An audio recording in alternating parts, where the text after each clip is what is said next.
Hey everyone, I had an interesting race just the other day, and I happened to record it. So I was like, let's go and make a little like teaching thing about this. So this is about cycling and bridging a gap.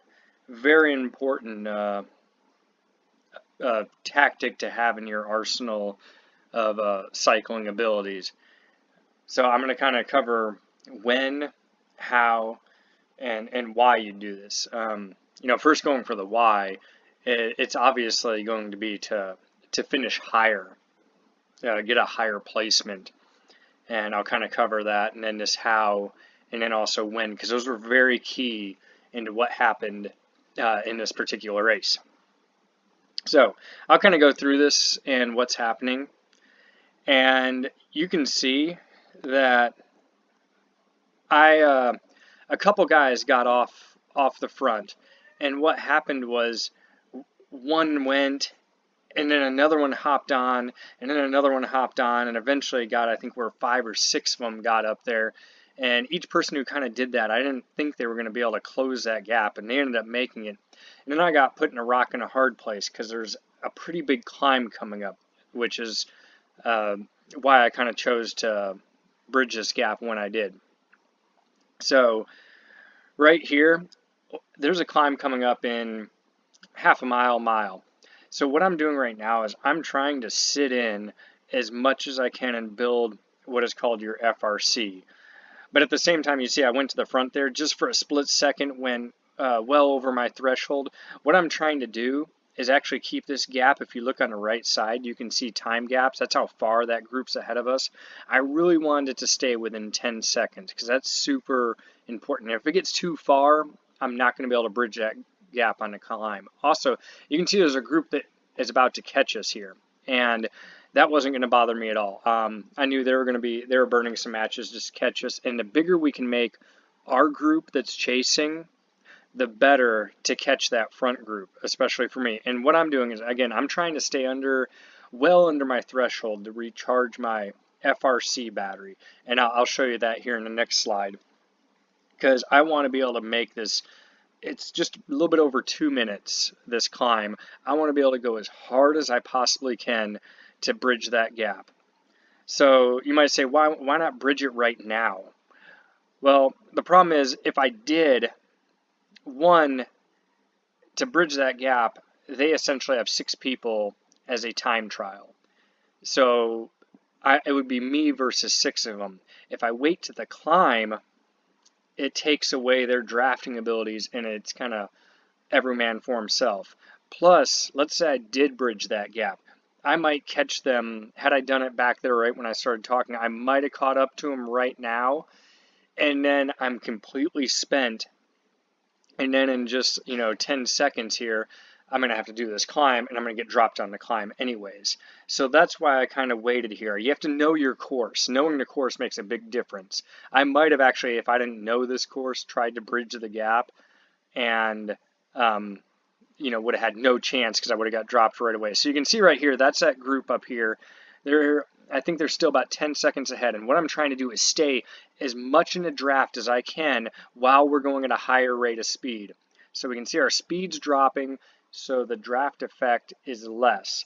And right when we get down to some of the slowest speeds and some of the steepest grades, that's where I'm going to really start trying to push it. And now I have about 2 minutes to try and close this 10-second gap. And I don't have to be in front, but I do have to go hard enough to catch wherever the main group of guys. It's not a big deal if 1 or 2 of them's way off the front, but if there's only one guy and he's getting dropped, that's not going to do me any good.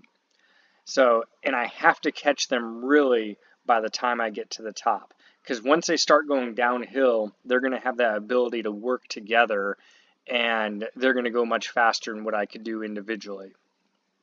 And the great part about all this is if I mess up and I just blow up and I don't catch them, there's nothing really lost because I have this group behind me that I can just join when I get to the top, kind of chill out. And also, this is another point of doing it. Like I said, you don't want to do this before the climb because you'd be spent. But by doing this and then getting to the top, everyone's a little bit tired, and you're able to get a nice free draft as you go by. Now you can see we're getting closer to the top, and I still have about 5 seconds. I'm looking. This cool thing here is you can kind of see those watts per kilo. They're going pretty hard, so I know I really have to push and catch them by the time we get to this banner, and you'll see it right as they could probably see the top of the hill right now. It's just right up here.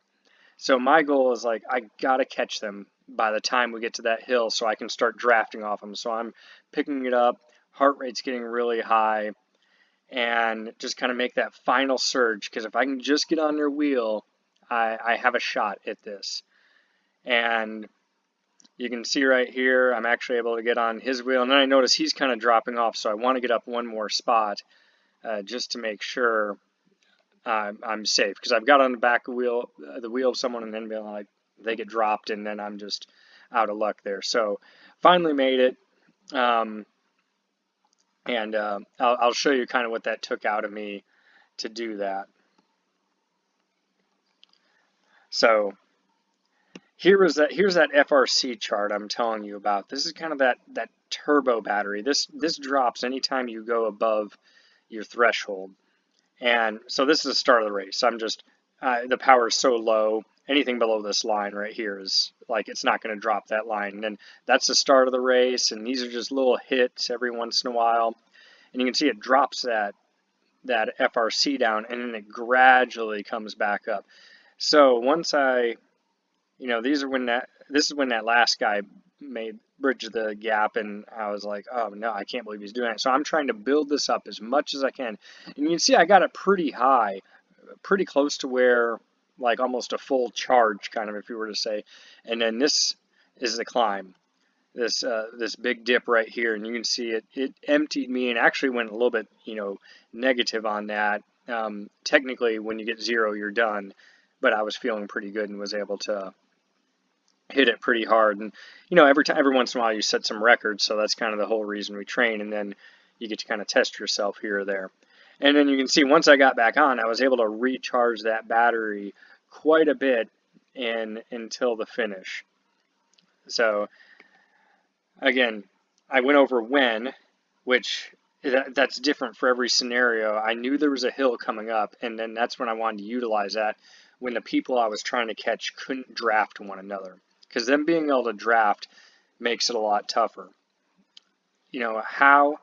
I decided to wait for that hill and push harder than what they would on the hill. I know they're going to go up the hill hard, but I had to go really hard, and by me staying a little bit fresher allowed me to climb it. And one of the things that they might have not climbed that hill as fast as they normally would, because them getting in that breakaway probably caused them to drop this line down a little bit farther at some point. So they might have been going into that hill somewhere around here because they were in the break, and because they were a smaller group, each one was individually having to work a little bit harder. So really, bike racing is all about getting that draft and staying in it and conserving as much energy for when you really need it. Because if you're trying to do something, like let's say I was trying to climb that hill and I was right here, you can see how much lower I would have been. I would have blown up before I got to the top. And the only way you can really get good at this is practicing. And I ended up snapping a shot at the end just to see how it played out. This guy right here with a red with a white stripe, he's a really high ranked guy in my category. He's actually, I think, top 50 in the world for the C category. So I was actually kind of gunning for him. A couple of these guys are actually in the wrong category. So my whole goal was to see what he did, and he was actually a phenomenal racer. Just watching him, and I'll go ahead and fast forward a little bit here. Kind of went back and forth, just trying to cat and mouse. There was a time where I got a little bit on him here, and then he just came right back up. I just couldn't get rid of him, and then we were really just, you'll see this last almost quarter mile, everyone's kind of just waiting, seeing what's happening. You can see, I say we have less than 30 seconds left, and we're really not going too crazy hard. No one really wants to be at the front.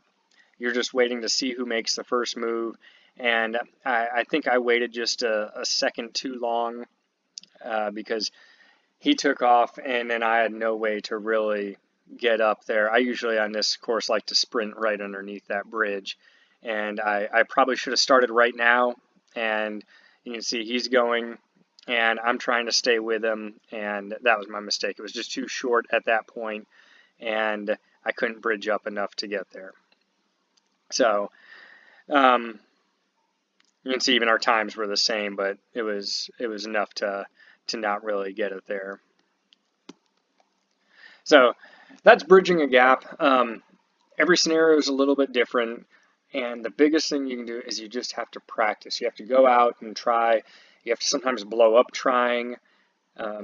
You're gonna learn by doing in this case, but then knowing when to, just having a few cues, like you don't want to do it on a downhill, and you don't want to do it on a flat unless you absolutely have to, and try to make the other people work for you as much as you can before you want to bridge that gap. Make the other people work for you. I didn't want to bring any of those guys that were helping me draft. I wanted to be able to just be up there, so then it knocked the ratio down, means I'm going to finish top 6, even if I finish at the back of that group. If I just hang with that one group on the climb, I'm fighting for 6th place with 10 other guys. I'd rather be in that first group and just finish at the back of them. And I say that's worst case scenario if I can just hang with them. Best case scenario, I get there and I'm going for the win. So that's just some things to consider, and I'm going to try and do some more of these videos right here, just kind of cover the little cycling things, that I've learned, and a lot of these apply. They're on Zwift, but they apply to real life racing as well. All right, hope that helps out.